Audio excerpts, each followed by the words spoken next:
Welcome everyone to this chess video. This was a serious rated over-the-board game of mine, and in that game I had 14 knight moves. I start with d4, my opponent played knight f6, we're not counting their knight moves.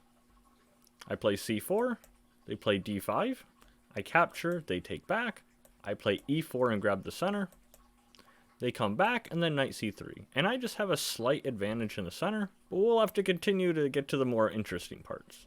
They played e6, which is a very natural move to develop their dark squared bishop. I developed knight f3.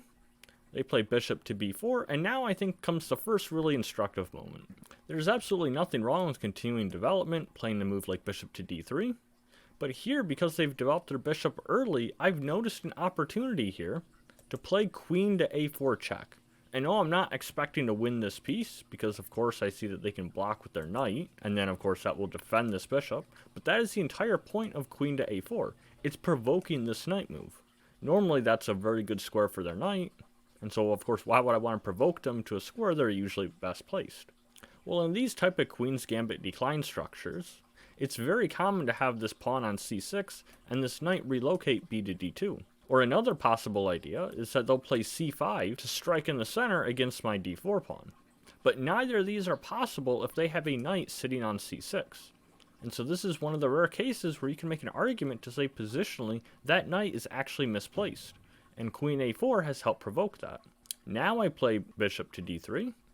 They play h6, which is some slight inaccuracy, doesn't really do a ton, and there wasn't really a need to stop a piece from coming to g5. Probably worried about bishop to g5 specifically, but worst case scenario they could just bring this bishop back to e7. I castle, they castled, and now I played pawn to e5. The engine recommended move was actually to bring this bishop back to b1 and then relocate this queen to c2 and put a really strong battery against their king, probably anticipating pawn to e5 at some point, removing this defender, and maybe even provoking this pawn to g6. It's a completely different plan. My game move was alright as well. So they play knight to d5, and I choose to bring the queen back. Not as strong as the engine recommended line, but still pretty good. I just simply relocate my queen. The idea was to provoke this knight here, but now that job has been accomplished, and so my queen might be better located on this diagonal, helping aim at their king. They played f5, which was kind of a strange move I thought at first, but the more that I looked at the position, the more that this move actually made a lot of sense. It is really important to cut down on that diagonal that I mentioned, and if I capture with en passant, they can just recapture with the knight, and it looks like white is giving up their center. That seems to be their slight advantage here.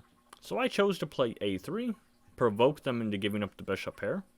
They correctly choose to retreat, at least I think it's the correct decision. I played the rook over, help add a little extra support to my central d4 pawn. Now they relocate their knight that was probably misplaced on c6. I played bishop to d2, getting my last piece off the back rank to connect the rooks. They add a little extra support to the center by attacking my d4 pawn. And now I make the third of 14 knight moves. In this case it was an inaccuracy, but my idea was to bring my knight back to e2. And so why would I do this? My logic at this point was that white has a smidge of a space advantage in the center, because this central e5 pawn has crossed the center line. The same cannot be said for black, however. And so although it's not a large space advantage, it is something. And generally speaking, you want to be avoiding piece trades when you have a slight space advantage. The idea behind avoiding trades is just trying to cramp the opponent with the limited space they have. If we were to trade knights, for example me trading on d5, they can simply replace the knight, help them free up their position. But by not trading, this knight looks a little bit passive, and maybe long term I can actually exploit that. They play bishop to d7, I bring my rook to the half-open c-file. They played a5, and although this move makes sense, now there's a little bit of weakness I noticed. Now the b5 square is actually slightly weaker. Granted, it is not an outpost yet, because they can always push this pawn to c6, and this one would be an outpost. And so if I could get a knight to b5, or maybe even d6, I thought I'd be in pretty good shape. And so that sparks the knight move, and so I play knight to c3.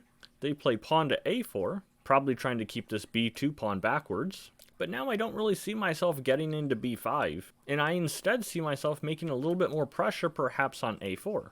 Maybe I could move my queen somewhere like c4, bishop back to c2, and maybe this knight can relocate itself. Or at the very least get out of the way so queen c4 can happen. Now, I'm not going to play these moves right away, it of course depends on where black goes to defend, but this is the idea, and in all those cases, I need to move my knight out of the way. So knight to e2.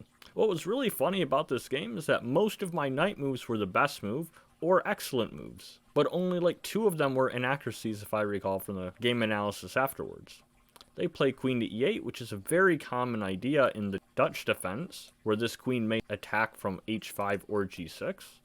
This wasn't technically a Dutch defense, but the fact that they've played f5, their structure looks fairly reminiscent, and queen e8 looks like a pretty nice attacking move. And so anticipating their queen coming to h5 and putting a little more pressure on my king. And so I thought I'd play a little prophylaxis and play this knight here to g3. Unfortunately, this was one of the inaccuracies of this game. The engine claims there isn't really much of a threat with the queen coming to h5, and so I really don't need my knight on that side of the board to prevent it. It's instructional to point out that the queen is just one piece, and without other attackers, my king is completely safe. And so now they played bishop to b5, and I actually missed this move at the time. I thought their queen to e8 was probably to bring a queen over here and start attacking my king. But after they played this, I thought, well, now it's pretty clear they probably intended this queen move to support their bishop and trade off that theoretically bad bishop. That bishop was on light squares, and they had a lot of central pawns on light squares. And so from that standpoint, it makes sense to trade it off. And so I have to correctly readjust and say, well, my knight is now misplaced on g3. Recognizing the error, well, I must come back. And so knight to e2. And now the computer's giving me a pat on the back saying this is the best move. Probably because it didn't like the original idea, but let's not get too technical here. They trade off their bad bishop. I recapture. They play bishop to a5, and now I think maybe they're just trying to trade off the other bishop, maybe go to an endgame. I'm not really a huge fan of this move, but I don't think it was that terrible. But in the game, I thought if I can just capture on a5 and they capture back their rook might actually be a little uncoordinated. And so that did happen a little bit later. But first, I actually played another knight move, which maybe this one was not the best, but it was knight to c3. And just simply giving them one more opportunity to capture on c3, and then I can capture back with the pawn. That would fix my weakness of this backwards pawn on b2. My opponent is probably not going to do that, but if they do, it just gives me one little extra way to help improve my position.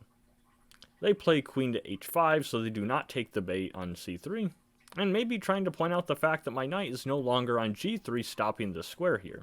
Okay, they're not going to capture on c3, so now I'll decide my space advantage is not much. Let's capture on d5. It's a solid move. They capture back. Now I take the bishop as intended earlier.